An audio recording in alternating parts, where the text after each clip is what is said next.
For 40 years, he said the same words, going up or down. The elevator operator, 68 years old, in a 1920s building, the last manual elevator in Manhattan. People barely looked at him, just the elevator guy, invisible. But when the elevator stopped, when 6 people were trapped between floors, when panic turned to violence, when a 4-year-old girl started crying, Robert Price transformed because he wasn't just an elevator operator. He was FBI, Hostage Negotiation Unit, 32 years, 417 successful negotiations, 0 fatalities. The man they ignored. He talked down terrorists, bank robbers, suicidal jumpers, and now he had 30 minutes to keep 6 strangers from killing each other in a metal box suspended 13 floors above the ground. This is his story. Part 1. The Invisible Man. March 2024, the Bradbury Building, Manhattan. Every morning at 8 a.m., Robert Price started his shift. 68 years old, gray hair, neatly combed, navy blue uniform with brass buttons, white gloves, and a smile that nobody ever returned. The Bradbury Building. Built 1923, 12 stories, Art Deco, historic landmark, and the only building in Manhattan with a manual elevator. Robert stood in the elevator car, brass gate, wooden panels, lever in his hand. Going up or down, he must have said those words 10,000 times a year for 40 years. People stepped in, stared at their phones, never made eye contact. 7, please. Lobby. 10. Robert pulled the lever. The elevator moved, smooth, practiced, perfect. Ding. Doors opened. People walked out, never said thank you. But Robert didn't mind, because this job was peace. After what he'd seen, after what he'd done. 1975-2007, FBI, young Robert, 23 years old, FBI Academy, Quantico. He'd wanted to be a field agent, chase criminals, make arrests, but his instructors saw something else.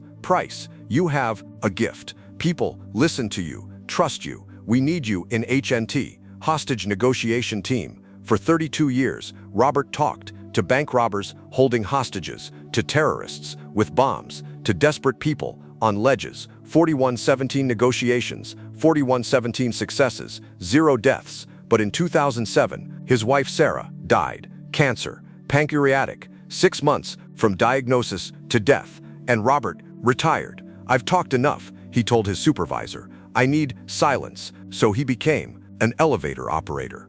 In the quietest job he could find, no talking, no negotiating, just going up or down. But his training never left. Part 2. The Trap. March 15, 2024, 2:47 p.m. 6 people entered the elevator. Person 1, Marcus and Jennifer Chen, newlyweds, 26 and 25, holding hands, smiling, going to apartment 9B, their new apartment, first day. Person 2, Patricia Morgan, 42, corporate lawyer, stressed, on her phone. I need those documents by 4. No excuses. Going to floor 11, law firm. Person 3, Frank Dawson, 71 years old, heart condition, 3 stents, breathing, labored. Going to his cardiologist. Floor 8. Person 4 and 5, Maria Santos, 34, and her daughter, Sofia, 4 years old, pink backpack. Going to daycare. Floor 6. And Robert, the elevator operator. Going up, Robert asked. Nobody answered, all absorbed in their own worlds. Robert closed the brass gate, pulled the lever. The elevator started moving. Floor 2, floor 3, floor 4, floor 5, floor 6. Maria reached for the gate to get off, but then, click, the elevator jerked, stopped, lights flickered. Everyone looked up. What was that? Marcus asked. Robert tried the lever. Nothing. Tried again. Nothing. We're stuck, Robert said calmly. Between floor 6 and 7. Silence. Then, lice, Patricia screamed. We can't be stuck. I have a meeting. It's okay, Robert said. I'll call. He reached for the emergency phone, picked it up.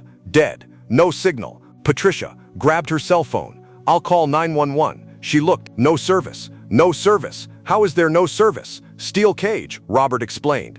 Acts like a Faraday cage. Blocks signals. Frank sat down on the floor, breathing heavily. I need my medication. In my apartment. Maria held Sofia, who started crying. Mommy, I'm scared. Mija, it's okay. Marcus pounded on the door. Help, somebody help us. Stop, Robert said firmly, screaming, wastes oxygen. Jennifer looked at him. Oxygen, how long do we have? Robert calculated. 6 people, enclosed space, approximately 80 cubic feet, 30 minutes, maybe 40, before CO2 levels become dangerous. Panic. Part 3, the breakdown. 10 minutes in, the elevator was getting warm. 6 bodies, no ventilation. Patricia was pacing. This is insane. I'm going to sue this building. Frank was pale, sweating. My chest, it's tight. Sofia wouldn't stop crying. Maria trying to calm her. Shh, bebe, shh. Marcus kicked the door. Somebody help us.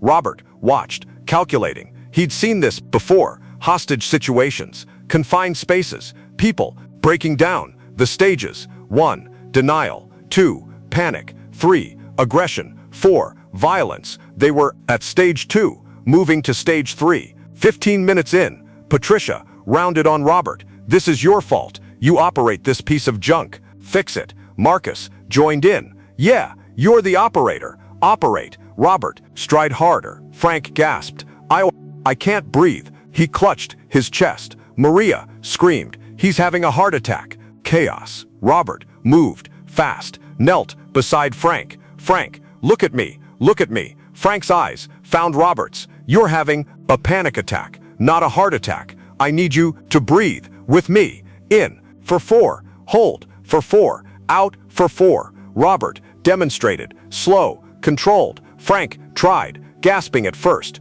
then slower. Good. Again. In. Hold. Out. 1 minute later, Frank's breathing normalized. Patricia stared. How did you training? Robert said simply. Part 4. The negotiation. 20 minutes in, the temperature rising, people sweating, Sofia still crying. Patricia snapped. That kid needs to shut up. Maria glared. Excuse me, your daughter is using up oxygen. Tell her to be quiet. She's 4 years old. I don't care. Marcus stepped forward. Hey, back off, or what? Patricia challenged. Doldy, stage 3, aggression. Robert stood. His voice changed. Not the elevator operator, not the quiet old man. Sat. Robert looked at each of them. Listen to me very carefully. We have 10 minutes, maybe 15, before rescue arrives. But if we keep fighting, if we keep panicking, somebody dies. Do you understand? Silence. I've been in situations worse than this. Trust me, and I've kept people alive, but I need your help. Can you do that? Slow nods. Good. Patricia, you first. Patricia blinked. What? Why are you so angry? I'm not. You are. And it's not about this elevator. What's really wrong? Patricia's face crumbled. I got fired this morning. 20 years at that firm, and they just let me go. I'm sorry. That meeting was to clean out my office. Robert nodded. Thank you for trusting us. Marcus, Jennifer, why are you so tense? You're newlyweds. You should be happy. Jennifer spoke quietly. We can't afford this apartment. We lied on the application. If they find out, we're homeless. Maria gasped. You too. I just got evicted. That's why we're moving to my mother's in the Bronx. Frank laughed bitterly. I'm 71. Heart condition. My kids put me in a home. Today was supposed to be my last checkup before they locked me away.